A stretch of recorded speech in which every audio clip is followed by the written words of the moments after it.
El Paso sin frontera. Salí de El Salvador en noviembre de 1989 hacia México, Distrito Federal. Luego salí de México, Distrito Federal, en enero de 1990 hacia Estados Unidos, todavía doliendo de los daños físicos sufridos por la bomba que destrozó el edificio de nuestro local sindical Fenastras el pasado 31 de octubre de 1989 y que dejó un saldo de 10 compañeros muertos y más de una veintena de heridos. Salí con el objetivo de buscar la solidaridad de organizaciones sindicales y así reconstruir el local sindical destruido por el terrorismo del gobierno de Alfredo Cristiani. Esta iniciativa de captación de fondos económicos se sumó un segundo objetivo, que fue potenciar la solución política negociada al conflicto armado desde el punto de vista de las organizaciones sindicales. Aunado a estos dos grandes objetivos, se sumó el objetivo de llegar hasta Polonia para invitar al máximo dirigente sindical Lech Walesa a nuestro próximo Congreso Federal de Fenastras en El Salvador. Salí del Aeropuerto Internacional de México, Distrito Federal, acompañado de Pedro Cruz, dirigente del Sindicato del Seguro Social, del STIS, hacia el aeropuerto de El Paso en Ciudad Juárez, México, en donde nos esperaba un compañero chicano, colaborador del FMLN-RN. Llegamos a El Paso sin conocer nombre de compañeros chicanos. La única forma de contactarnos fue con la indicación de identificarnos a un hombre que estará sentado en una banca del aeropuerto leyendo un periódico. El aeropuerto es pequeño, el aeropuerto del Paso. Él iba a estar de camisa a cuadros y de lentes claros. ¿A quién le diríamos? ¿Usted es Salvador? Luego, de acuerdo a la respuesta, nos identificamos. Él nos tomó las maletas y nos condujo a un vehículo en donde transportó hacia una taberna, en donde nos reuniríamos con otro compañero chicano. Confiados en que era un colaborador del FMLN, y a ojos cerrados nos dejamos llevar por este hombre que ni sabíamos quién era. Fuimos con él hacia el carro y 5 minutos más tarde nos llevó a una taberna. De entrada, la taberna tenía mal aspecto. Era un lugar poco sucio, con paredes de adobe y puertas de madera como las puertas del mesón donde viví con mi madre siendo yo un niño. Era una casa de pueblo convertida en taberna, donde por las noches se encontraban trabajadoras y trabajadores del sexo. A mí me parecía como de película. Durante el trayecto, que no fue muy largo, Pedro y yo no hablamos nada, solo nos veíamos las caras como preguntándonos qué nos espera. Parecía que los chicanos y nosotros no hablábamos el mismo idioma. Los chicanos son gente que habla un castellano mezclado con inglés, en una forma de hablar que se entiende poco, tanto por los de habla inglesa como los de habla castellana. Quizá por ello nosotros guardábamos la distancia de no hacer muchas preguntas. En la taberna se unió otro compañero chicano. Platicamos un poco de cómo estuvo el viaje, del tiempo y cosas de no mayor importancia. Luego nos dieron las indicaciones de lo que teníamos que hacer para pasar al otro lado de la frontera, atravesando el río. nos pidieron todos nuestros documentos de identificación y dinero y todo lo que pudiera significar información. Nos dieron a memorizar un número de teléfono para utilizarlo en caso de que nos capturaran. Eso me hizo el recuerdo de cuando participé en un reparto de propaganda armada en El Salvador, con un grupo de estudiantes de la Universidad de El Salvador, en la Facultad de Química y Farmacia.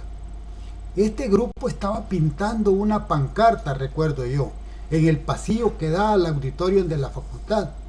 Y yo me acerqué de curioso, pues, como con ganas de ayudarles a pintar la pancarta que estaban haciendo en el piso.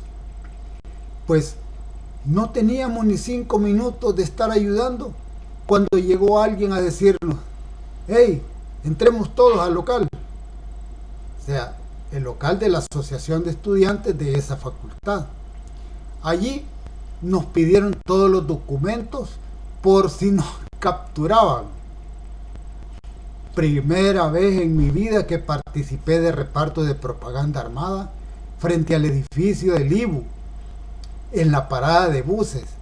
2 de ellos llevaban pistolitas, otros nos subieron a los buses para repartir boletines, otros 2 apostados a una cuadra de distancia para avisar si asomaban los cuellos o algún radiopatrulla, y 2 más cerca de los repartidores, los que llevaban los boletines, para avisar cualquier señal que hicieran. Mi participación fue llevar un saquito de manta, de esos saquitos de manta que venían, donde venía el azúcar, cargado con unas botellitas que después supe que eran molotov.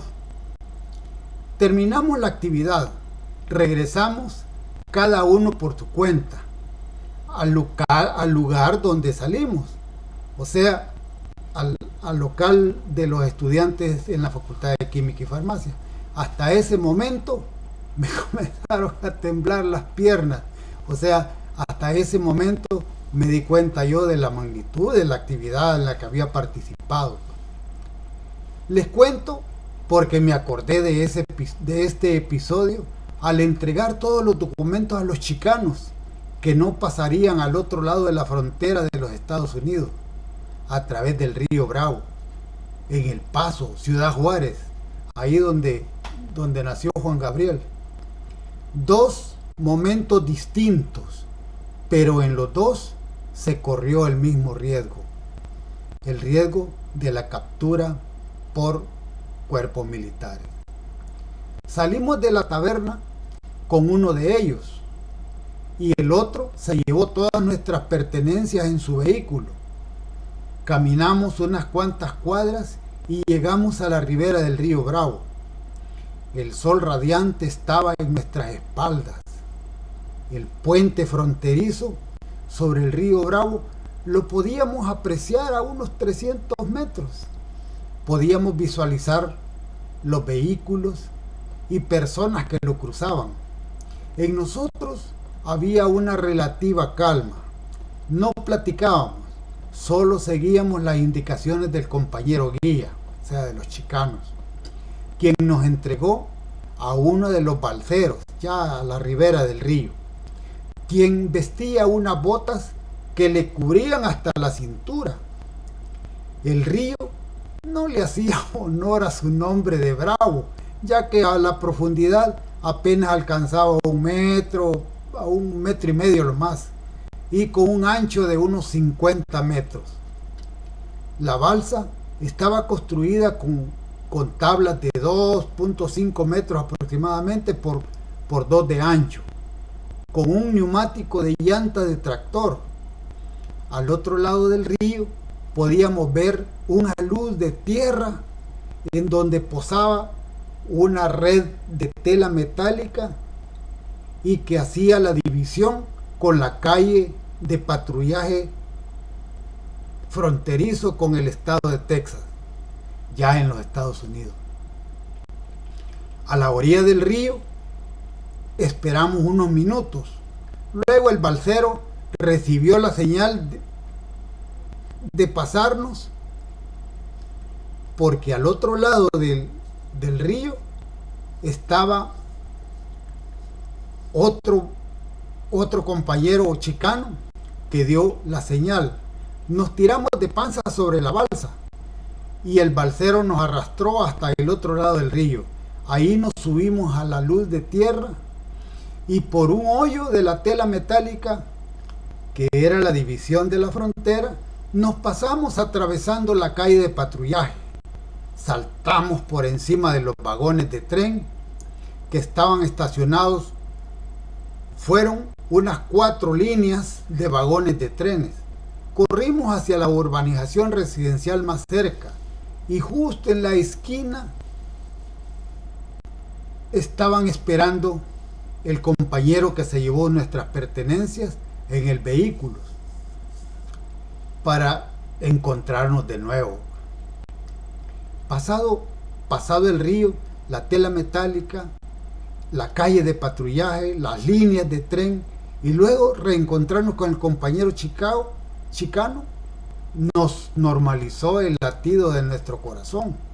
Sabíamos que habíamos pasado lo más difícil. Ya en una relativa calma, nos llevó hacia una casa de familia, donde nos recibieron otros compas chicanos. Nos dieron de comer, nos hicieron descansar y al día siguiente nos llevaron a la barbería para cortarnos el pelo, comprarnos ropa nueva, Made in USA, por supuesto. A mí me compraron un polo que era de una universidad de ahí local y con un logo estampado de la universidad. No parecía estudiante, pero parecía a lo mejor profesor, pues. Al día siguiente, con boletos de avión comprados a nombre de no sé quién, nos llevaron al aeropuerto internacional del Paso, ahí mismo, ya en el territorio norteamericano. Para abordar el avión, esperamos en el parqueo de vehículos unos 10 minutos. Y justo cuando faltaban unos 5 minutos para que cerraran el abordaje de pasajeros, nos soltaron para correr con nuestros boletos en mano y evitar que hicieran un chequeo más minucioso de nuestras identidades. Subimos al avión sin problemas y descansamos viajando hasta llegar a Los Ángeles, California, donde comenzamos otras experiencias de vida revolucionaria. Aquí quiero hacer una acotación respecto al paso de inmigrantes que viajan hacia USA en busca de mejores condiciones de vida, en busca de trabajo, que ayudara y dignificara a la familia de sus familiares. Aunque hoy los que pasan son en su mayoría menores de edad, sin acompañamiento de sus padres, y lo que significa un mayor riesgo, porque son menores, indefensos, que no conocen nada de la vida. Pasar de mojado o ilegal no es una travesía sin problemas, sin riesgos. No es como lo hicimos Pedro y yo. Nosotros pasamos corriendo el riesgo que corren todos de ser capturados. En nuestro caso, podrían haber sido vinculados al narcotráfico por el hecho de ser figuras conocidas en nuestro país. Y en el peor de los casos, nos podían haber entregado a los traficantes de personas y habernos desaparecido, como pasó con muchos compatriotas salvadoreños, hondureños y guatemaltecos. El compañero Roberto Cañas, que en paz descanse, estaba a cargo de monitorear esta gira. En otro espacio escribiré lo que recuerde de esta gira. Allí tengo algunos apuntes que creo que me servirán de base para poder narrarles todo lo que hice durante la gira. Allí fue el inicio de una gira por 16 países, junto al compañero Mark Anner, quien es uno de los sobrevivientes del bombazo de Fenastra histórica. Llego hasta aquí y Nos escuchamos en la próxima vez. Chao.